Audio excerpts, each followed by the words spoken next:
Hey. My team jokes around, says that I always use hey in regards to introducing something. So there you go.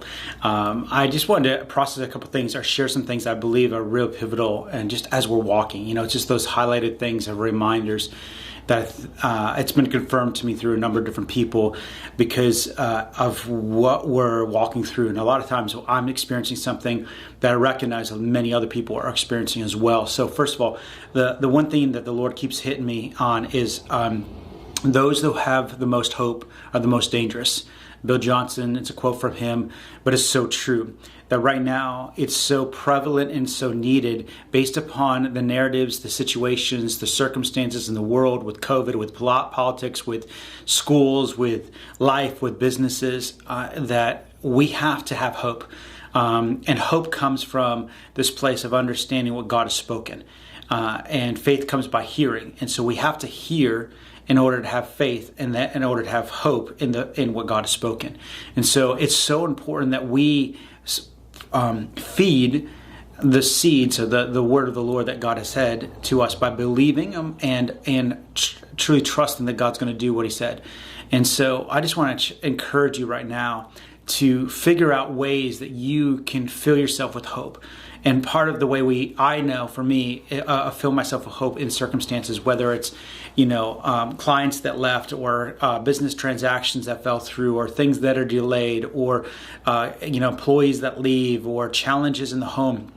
It's coming back to say, okay, God, this is what I'm faced with, but what are you saying right now? What are you saying about the situation? Then you have a word from the Lord that you stand upon and say, okay, now I have a weapon to fight with. Now, Lord, what do I need to do to partner with you in the midst of that? But you're not being compromised. And I think this is the other aspect that leads into it, because we have to have hope. It's true, because you look around Antifa, or you look around with riots and different things like that. Some people are doing it out of fear, but a lot of people are doing it like, we can conquer you. I mean, those, you think about any battle, those that a lot of times are victorious are those that have the most hope, that are most courageous, the ones that say, we can take the land. And so I want to encourage you, like right now, believe. Jared, a friend of mine, said, what would happen if we actually lived like we believed the word of the Lord? What would happen if we actually lived like we believed what God said? We would function differently. We would operate differently. If we knew this was going to happen tomorrow, it changes the dynamics of how we approach things. It also changes what we dwell on and hear. And I've been very challenged in my own life, but I also believe for a lot of you guys as well, is that we're faced with the constant temptation and invitation to partner or to start meditating and dwelling upon what could happen. What about this? Okay, we got to figure this out. Just processing things. It's not wrong to think, but it's a different place to think out of a place of peace and clarity, and partnering with Holy Spirit out of just a connection, than out of, I need to figure this out. What are we going to do? What if this happens? If this happens, what are we going to do with this? And it's learning how to pull back and stay in, Lord, what are you saying? Okay, what do we need to do to come figure out those solutions with you? How do we partner with you? And so hope first. Number two is meditating or dwelling on what God has said, not allowing other things to steal the nutrients. I sent this word out a while back about Bill Johnson's message about the garden, and how God gives us a seed, gives us a word, and there's enough faith in that word, there's enough power in that seed to produce miracles, to see things happen for the manifestation of that word to take place. But a lot of promises from God don't get fulfilled because of our attention and belief and partnership is taken away from what God said and put into activating fear, doubt, unbelief, and our own strength and our own striving. So I want to encourage you, be aware of where you're focusing, what you're dwelling upon. God spoke to Joshua and said, meditate upon this word day and night. Be strong but courageous. Don't be afraid. But he's saying you got to meditate, you got to focus and dwell on, rehearse what I've spoken, so when you go into the promised land and you face the giants, you face the battles, this is the promise, this is the word, I'm with you. Every place you set your foot, I've given to you. It's that reminder, this is truth, this is truth, this is truth. And for me, I've been navigating a number of things in my own heart, in my own life, in my family, in our business. And I had to come back. Okay, God, you said this, even though right now it looks like that door is completely closed, but I know you said this. So this is what I'm trusting. God, is there anything I need to do? The second thing is what we're speaking. So the third thing is the words that we speak. Life and death are in the power of the tongue. I've been very convicted. My wife has actually challenged me a lot with some situations that we've been in. And she goes, I just feel like we have to so believe what God said, but then also be very careful what we speak. Life and death are the power of the tongue. Our words create worlds. Our words create worlds. And so we declare what we, even complaining or worry about things like, I don't know what's going to happen. And man, I'm really frustrated they're doing this. Think about this. When we worship, God's glorified. He's attracted to worship. So who's attracted to complaining or frustration or criticism?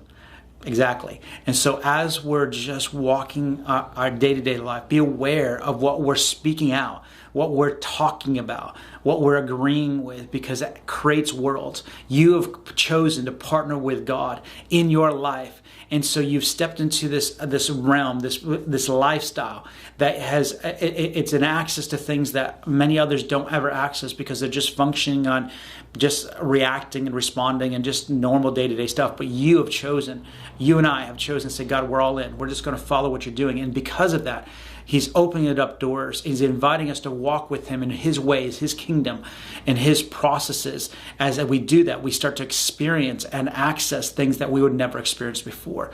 And we see the breakthroughs that many miss out on because of the worries, the concerns. You can read about the parable about the sower sowing seed, and then it takes root, and then it's taken away because of the worries of the world, because of concerns, because of the people, because of circumstances. That's where we're at today.